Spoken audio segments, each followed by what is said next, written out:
देखिए, उत्तर प्रदेश में विधानसभा चुनाव के लिए बीजेपी ने कमर कस ली है।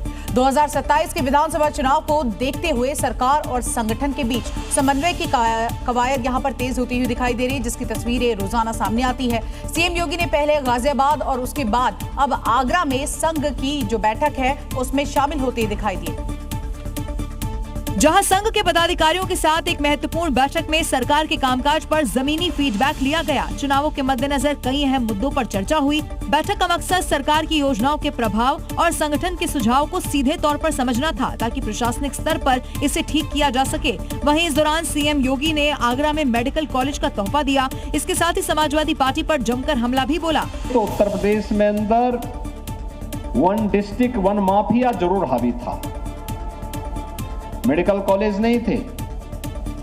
ये सोच होती है, लोगों की सोच, सरकारों की सोच। उनकी सोच माफिया तक सीमित थी, उन्होंने माफिया पैदा किए। दरअसल बीजेपी 27 के विधानसभा चुनाव में कोई कसर छोड़ना नहीं चाहती और इसी के लिए जरूरी है कि जमीनी हकीकत से वाकिफ हुआ जाए। 2027 के चुनाव से पहले पश्चिमी यूपी को साधना बीजेपी के लिए काफी महत्वपूर्ण है। तभी तो 72 घंटे के अंदर पहले गाजियाबाद और फिर आगरा में संघ पदाधिकारियों से फीडबैक लिया गया। और अब बात करते हैं बंगाल की, जहां पर एसआईआर के खिलाफ मोर्चाबंदी कर रही ममता बनर्जी ने केंद्र सरकार पर ही बहुत बड़ा हमला बोल दिया है। ममता बनर्जी ने बड़ा आरोप लगाया कि केंद्र सरकार प्रदेश की राजनीति में दखल दे रही है। उन्होंने केंद्र सरकार को उखाड़ फेंकने की चेतावनी भी दी है। इतना ही नहीं, मुख्यमंत्री ममता बनर्जी ने चेतावनी देते हुए कहा है कि एसआईआर के जरिए वोट हटाकर बंगाल को विभाजित नहीं करने देंगे। अगर दबाव जारी रहा तो दिल्ली की सरकार उखाड़ कर फेंक दी जाएगी। যত আঘাত করবে প্রত্যাঘাত তত সহ্য করতে হবে। सिर्फ ममता बनर्जी ही नहीं, उनका पूरा कुनबा धमकी पर उतर आया है। তুমি যদি চিফ ইলেকশন কমিশনার না হতে না, আঙুলটা তোমার কেটে বাদ দিয়ে আসতাম। वहीं एसआईआर पर सीएम ममता बनर्जी के हल्ला बोल को बीजेपी नेता मिथुन चक्रवर्ती ने ड्रामा बता दिया है।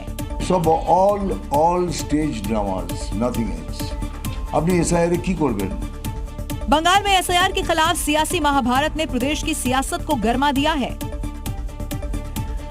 और अब बात करते हैं बिहार की, जहां पर आप देखिए किस तरह से राजनीति में उथल पुथल के बीच एक सवाल अब भी है कि नीतीश की जगह आखिर कौन लेगा।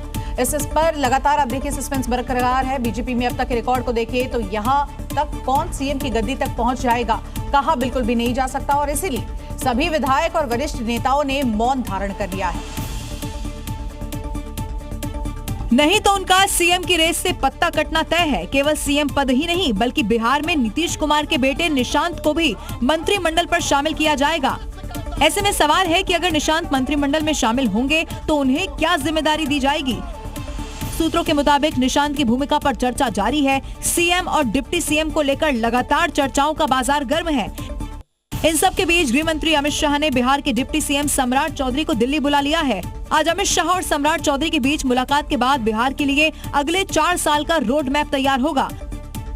सूत्रों की माने तो बिहार में सीएम आवास में जेडीयू की बैठक में निशांत को डिप्टी सीएम बनाने पर सहमति बन गई है, लेकिन अभी ऑफिशियल अनाउंसमेंट नहीं किया गया।